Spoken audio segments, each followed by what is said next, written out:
Crayfish. Tara, samahan niyo ako kung paano ako nagsimula ng aking crayfish farming. Dalawang araw pa lang ako nakakauwi nun galing sa abroad. Sinimulan ko na agad ang aking plano na mag-alaga ng crayfish. At dahil nga first time natin mag-alaga ng crayfish, dito ko na lang muna siya ilalagay sa may aquarium. First set ng trio nga pala muna ang bibilin ko. Siyempre dahil first time nga natin mag-alaga, magsisimula tayo sa maliit.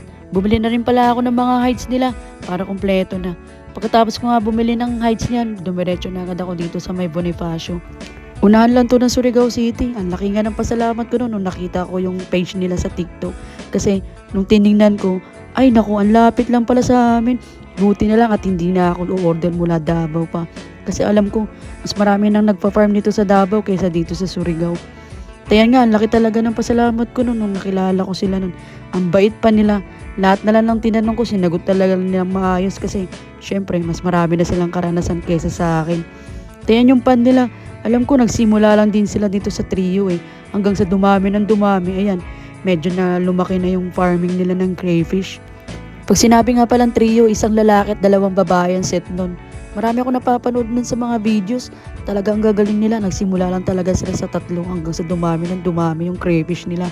Sa mga oras na to, na-excite na ako. Nakikita ko na rin sa personal ang crayfish na dati pinapangarap ko lang. At ayan na nga, nakita ko na nga siya. So ayan, fast forward na tayo. Nandito na sila sa bahay. Ito na yung bagong bahay nila. So ayan, after 2 weeks nga pala, nag-water change na ako niyan. Kasi sabi ng nasa video na pinapanood ko, pag malabo na nga daw yung tubig at medyo may bula-bula na yung gilid, kailangan ko na talaga mag-water change. Buti na lang talaga yung kapatid ko may gamit dito. Kaya yan na yung ginamit ko para mabilis ako makapagpalit ng tubig.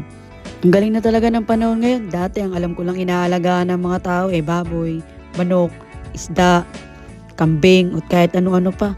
Ngayon dahil sa social media, natutunan na rin natin mga tao dito sa Pilipinas kung paano mag-alaga ng crayfish.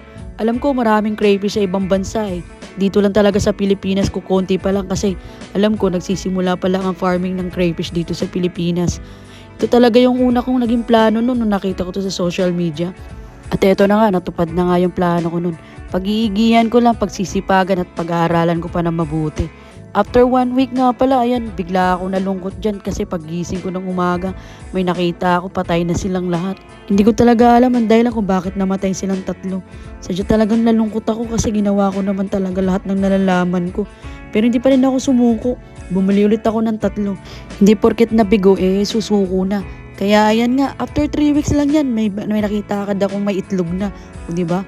Kung sumuko agad ako nun, hindi ko na ma-experience yung ganito na magpagpag ng mga craylings kasi ready to hatch na sila.